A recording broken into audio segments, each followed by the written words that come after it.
It's 6:23 in the morning and I am off to my work.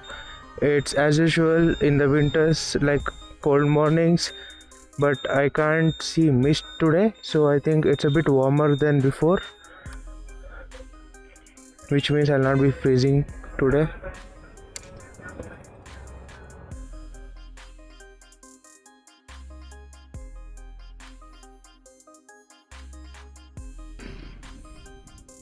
So as you can see, I am driving the iQube today.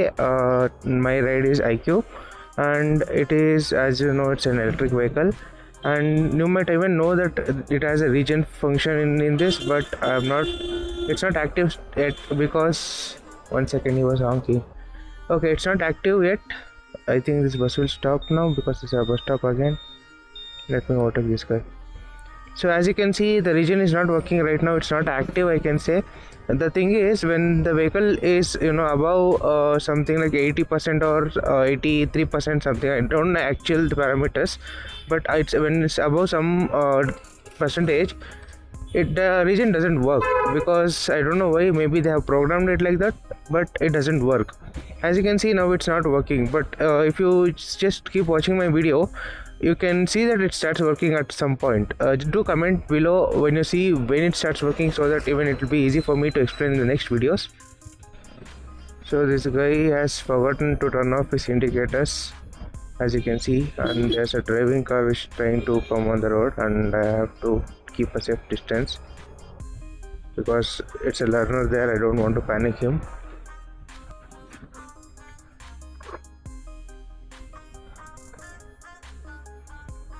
The auto driver in front of me has forgotten to turn off the indicators, which sometimes leads to some misunderstandings when you are trying to have a turn which is against your indicators. Right now you can see he's having an indicator which says he's going to the right, but he's not going to the right. Actually, if you had seen, he had taken the right turn. When he actually put the indicators, he came from the the road right next to me. He got connected and he forgot to turn off his indicators. Okay, he's taking a right turn, which is a legal right turn, I can say, because he didn't turn off his indicator, which means he's taking a right turn. I turned on my indicator just to say that I want to go to this road. Okay, so whenever you use an indicator, especially in vehicles which doesn't have beeps like this, which indicates that your indicators are on, just try to turn off them or switch them off immediately after you take the turn. Make an habit so that you don't lead to any miscommunication, and which may further lead to accidents. So just have a look on that. So now I have to take a right turn. I'll use the indicators, and immediately I'll make an habit so that in this vehicle there's a beep system, but in other vehicles we might not have. So see, immediately I made an habit of turning off, because I keep my thumb on the indicator at all times when it's on. So just press it and it turns off the indicators or the turn signals.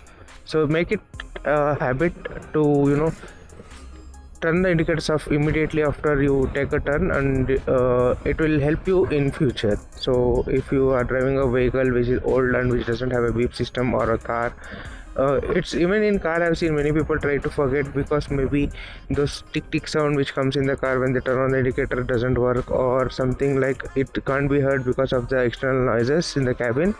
So these all things leads to a minor miscommunication between the drivers on the road, and it may lead to accident. People will think that you were going right, but you didn't intentionally turn it on, but you had forgotten because 1 kilometer back you had taken a right, and the person will be thinking you're going right and he overtakes from left, but you took a left. It led to accident. He will be like, why did you turn on the indicator when you're going left? You will be like, I didn't turn on. Then who turned it on? You only turned it on when you were very far away. So that's how it goes on. So be careful, that's it. Oops. Humps. Indian roads are incomplete without potholes and humps, right? Comment potholes and humps if you agree.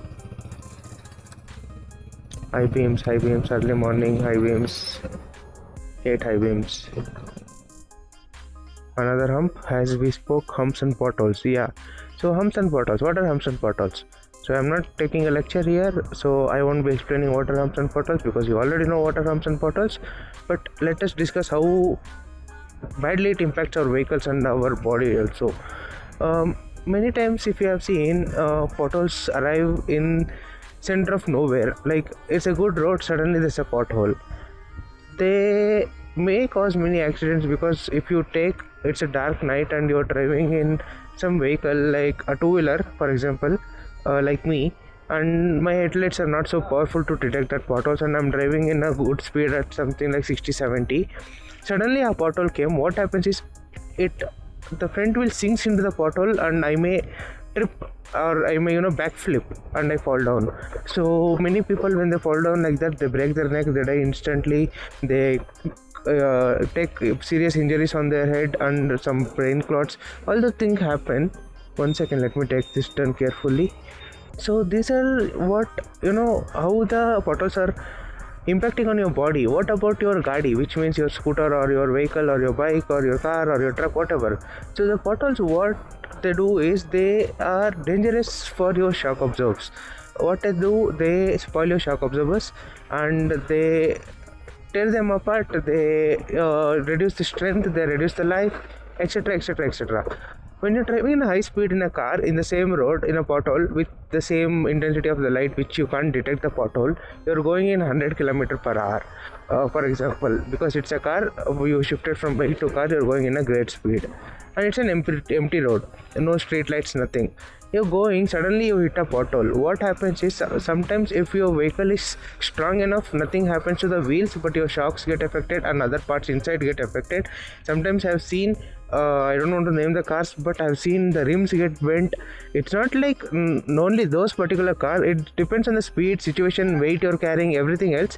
So the rims get bent, or sometimes it happens that the tires are deflated, something like that might happen. We can't judge what will happen, what will not happen. So these are the examples I'm trying to give you. Not only that, it will your shocks will be spoiled, then the cabin noise will increase because of some parts got broken inside or they got loose or something like that. The nuts and bolts are loose now because of the high impact due to the pothole. Many things may happen. I can't say only this will happen, only that will happen. So these are the things which might happen. And talking about the humps, humps are dangerous in a different way. Even they spoil your shocks, but in a different way. What I have experienced in my driving life is, whenever you're speeding, suddenly a hump come, it's my suggestion not to brake near the hump, because when you brake near the hump, you lock the brakes. When your vehicle jumps the hump, your tires are locked and it falls down, which gives immediate force on the brake pads, because your wheels are locked within milliseconds, and you drop it down like you jumped the hump, the wheels drop on the ground and immediately there's that force, that speed which it has to carry. It will affect your brake pads, it will affect your discs. If you have like disc brakes, it may affect many parts of the brakes like that. So what I would do is, if I came very near to the hump and I didn't notice there was a hump, I will not lock the brakes. I'll try to release the gas and I'll slow down, or I will just accept the fate and jump the hump, which depends on the speed again. If I am below 60, 70, 80, something like that, maximum 80, I'll jump the hump. Maximum the people inside will hit their head to the roof of the car and the cabin, or they might experience a great shock due to the jump, or that's the maximum that could happen. If you are above 80 and above, what happens is, if by chance the vehicle turns immediately or you lose the grip of the road when you jump the high humps, you deviate from the road and you go hit the tree, you go hit the pedestrian, you go hit the other cars. All these things happen. So try to slow down whenever you see the hump. You may ask me, how can I know the humps? Yeah, I understand driving in India is very, very, very, very great job, because you need to know the roads which you drive, because without knowing the road, it's like you must know the track before you race. The same way in India, you must know where the potholes are, what the road is of, what the condition of the road is before you go in that road. So all these things comes into existence when you're driving in India. I would say refer to the road signs which has the meanings like hump ahead or zebra crossing ahead, school ahead.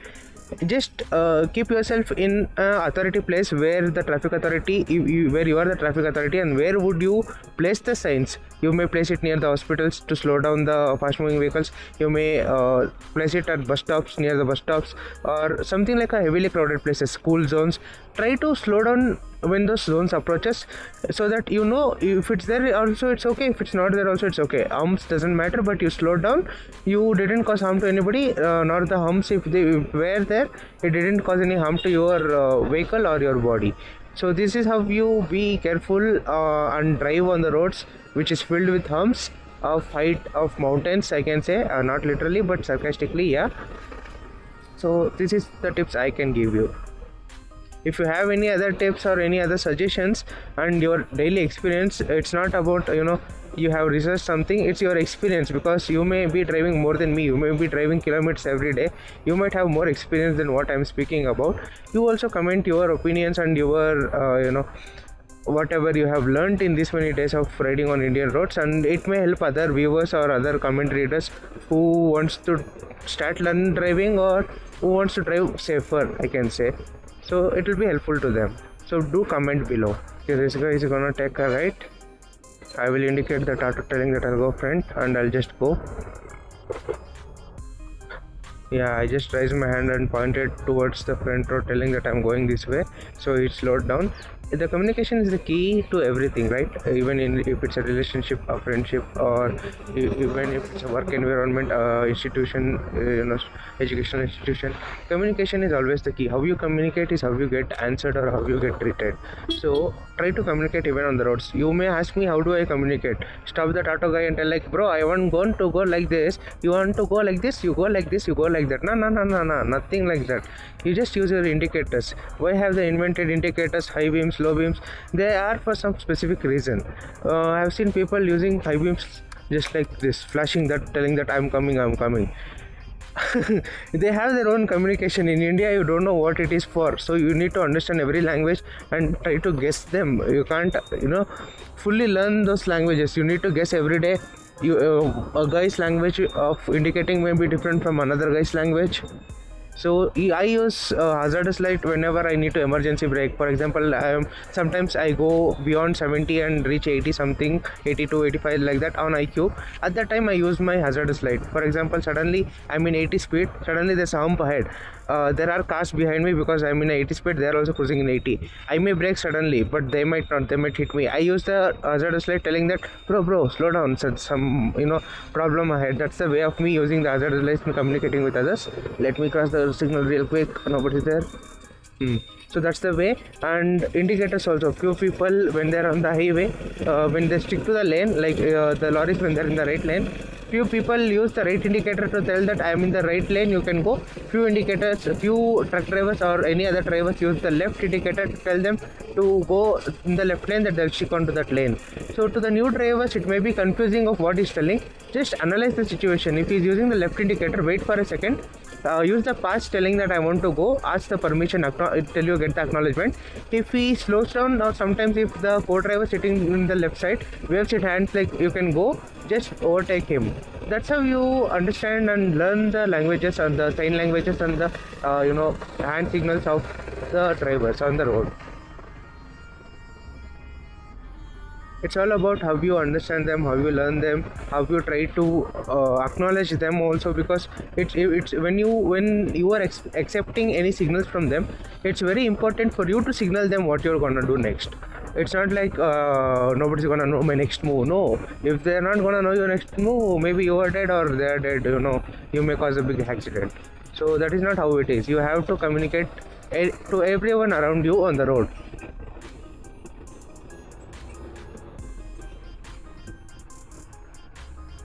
And one more thing I am very dangerous of is, like I feel dangerous is these vehicles on the road. You may ask me why. Imagine it's a pitch dark road and I am driving a old Zen or Maruti 800 which doesn't have a good throw with stop lights, and I use my high beam also. Until and unless I'm very near this guy, right, I won't know there's something. See, he has used a red reflective tape, but which has already worn off and it doesn't work anymore. These types, even the brake light doesn't work, everything is broken. If you can see, these types of truck are very dangerous and they may cause harm on the road. because imagine you're going in 120 speed in an old car which doesn't have good lights, but suddenly he is parked at the right lane or he's going very slow in the rightmost lane. You hit him and you die. So it's very uncomfortable and inconvenient for the people who drive on the road.